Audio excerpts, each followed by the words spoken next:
Hi, my name is Joe Jackson. I'm a journalist, author, interviewer, and broadcaster. I also happen to be a Tony Bennett fan. I have been since 1973, when my Aunt May and Uncle Joe, who lived in London, gave me a bundle of albums they, for some reason, no longer listened to. One was called I Wanna Be Around. When I got home to Dublin and played the LP, I couldn't believe how staggeringly magnificent it was, as in every track, from the first, The Good Life, to the last, Quiet Nights. I already had the Walker Brothers recording of one of the tracks on this LP, Once Upon a Summertime, which I loved.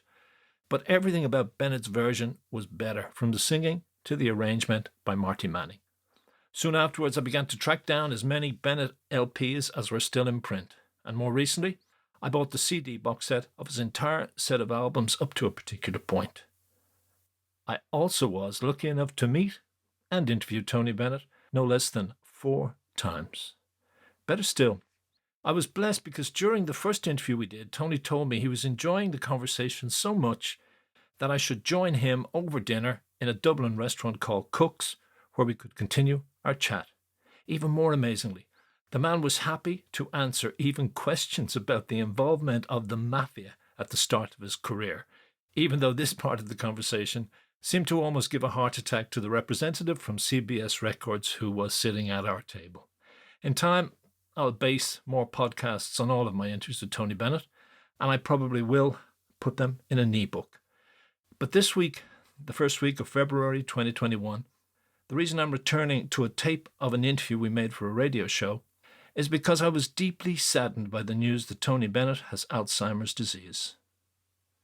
I decided I want to share with people the memories Tony shared with me. And I have to admit that his family finally going public on the fact that he has Alzheimer's puts a sting in the tail of Bennett at the start of this part of our chat, referring to things he says he will always remember.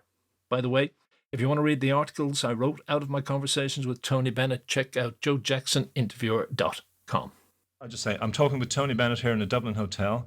The song we just heard there, While the Music Plays On, was an original important artistic statement for you, choosing that song to record, wasn't it?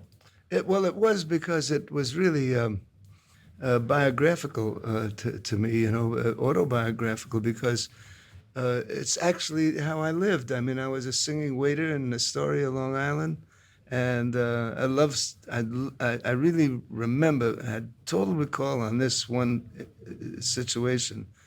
I enjoyed that so much. I mean, I was only making $15 a weekend, right? But I enjoyed that so much that I made this statement to myself, this commitment, saying that I would, if nothing ever happens to me when it comes to success or reaching the top, as they would say, that I would be completely happy singing for the rest of my life, right. Doing the same thing, singing as a waiter in a club somewhere. But wasn't it also the kind of complex art song, leaning towards the kind of art song that the industry didn't particularly want you to be doing at the time? Well, yes, because it was the beginning of bebop, and that was quite different and a tremendous deviation away from the singers of the day, of Dick Haymes and Bob Eberly, and of course the great Frank Sinatra and Billie Holiday, although Billie kind of led the way. But it was the beginning of bebop, and I was they were 10 years my elder. Right. So right. I grew up as a bebop singer, really, when I first started. I was very attracted, and I still am to this day, by the creativeness of bebop singers, which is a bebop music, because it's a more mature kind of, it's very intelligent, and a lot of, it always reminds me of the early French painters in the turn of the century, where the critics call them scribblers. Okay. And bop sounds like that, The impressionists, the sense of impressionism, going for an impressionist sound in music. Yeah, and they were called scribblers. Scribblers too. But now everybody adores Monet and Pissarro and all the great. Now they look at it completely romantically. I know as a musician that bebop has an element in it that makes it last forever, which is soul. A lot of love. Right. Charlie Parker had it, Dizzy Gillespie had it, and maybe once every 500 years in the history of music, some folks come along, certain musicians, and are gifted, blessed with the fact that they create a new mode of music, maybe once every 500 years. And that's what these fellas did. Thelonious Monk, Charlie Parker, and Dizzy Gillespie. They were the main, the force. I read Buddy Rich's comment at the top of the show there. He said you has a two. Do you have a two? He called you Picasso, Rembrandt, and pop art all in one. Is that a little OTT, or is that? Well, this business of my peers, eulogizing me is quite phenomenal, because I mean, Sinatra calling me the best singer he ever heard and his favorite singer. Here's this guy with the best musical ears in the world when it comes to popular music, Sinatra.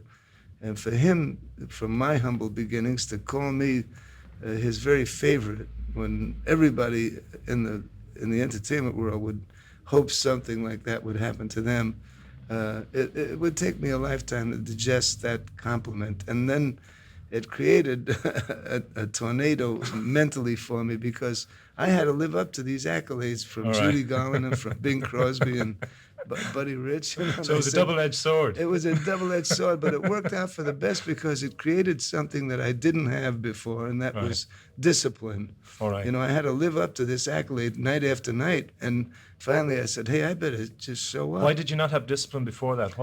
Because I was actually just having fun. I was a young boy, and bebop was just supposed to be very relaxed and intelligent, but yet, some nights you make it, some nights you don't. And so you needed to impose form on it. So we just had to be disciplined. You had to, it's like the late Bobby Hackett, the great cornet player and great musician. He was Glenn Miller's guitar player originally, and he gave me the best lesson. He said, when you don't do your scales, he said, the first night you know it, the second night the musicians know it, and the third night the public knows it. Right, and the fourth night, there's no fourth night. There's no, you get canceled. Could you go back to your beginnings? I mean, an Irishman, James McWhinney, was very influential in introducing you to the world of the visual arts, which you then translated into music. Well, he was just so wonderful. I can't tell you, he was the greatest Irishman I've ever met, and there's a lot of great Irishmen. But he was a teacher, and he lived in one of these houses where it was during the Depression, and we all lived in the projects. Mm-hmm. And he saw me sketching in the street and with chalk, and I saw the shadow covering my sketch, and I turned around. This big, handsome guy who looked handsomer than John Kennedy, he said, I like what you're doing there. I said, thank you. I couldn't believe it. I was, 14, 15 at the time. And he said, I'm a teacher of art. And he said, if you'd like, I live in your building. He said, if you'd like, I go watercoloring every weekend. He said, you might want to come along with me. Well, I was so flattered, to have a grown guy like that and an art teacher, is telling me to take a journey with him. And we went, and to this day, I just sat under this willow tree with him and did a cityscape of New York City. And I couldn't believe how wonderful he painted. And to this day, I still paint watercolor. And when that brush touches the paper, I think of James McWhinney. And he's just, he taught me about leprechauns and all the songs that his mother taught him. He's put them on tape for me. And he lives in La Jolla now, which is a beautiful area in the United States. And he's excuse me, in charge of all the poets of California. Right. And quite retired, but yet with the poets. You also said the last time we talked that when you put your voice to tape or to a song, you also try to recapture that sense of light and joy. That's very much what you strive for in your music, as opposed to Sinatra, who we talked about goes for the dark end of the street in albums like No One Cares. You tend to go for more positive. Well, you see, every artist is different. I mean, he's. I still consider him the king of our generation, of the entertainment world, because before him there was Al Jolson, and he was the king. Mm-hmm. Sinatra will always be known as the most strongest force. He had this teenage following and all the Bobby Soxers, and everybody's kind of imitated it right up to the Rolling Stones, and then Bruce Springsteen, and everybody tries to gather up as many teenagers as possible. But I must say that his music was the nicest service he ever gave any young people. Right. Because it was completely romantic. It was based on Ravel and Debussy music, and it was one of what I would call the civilized music, Right. adapted from all that. But didn't he go? You went more for maybe Ravel and Debussy, and he went for Tchaikovsky and Wagner and that really black romantic stuff. Your music, listening to your show last night, you tend not to go. You stay on the sunny side of the street, the color title, don't you? Well, I believe in optimism. I mean, Oscar Hammerstein did the same thing.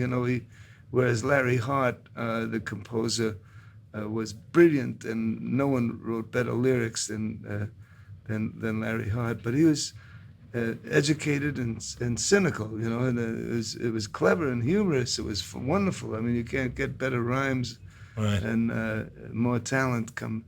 But then Oscar Hammerstein came along, and his philosophy was one of optimism. Right, why not give people a little hope in the world? It's bad enough that it's quite tragic and all these unpredictable things that happen to people. Right. But I just consider it a noble job to go out and for 90 minutes make people forget their problems, and just pockets of relief for everybody. Hi, Joe Jackson here again.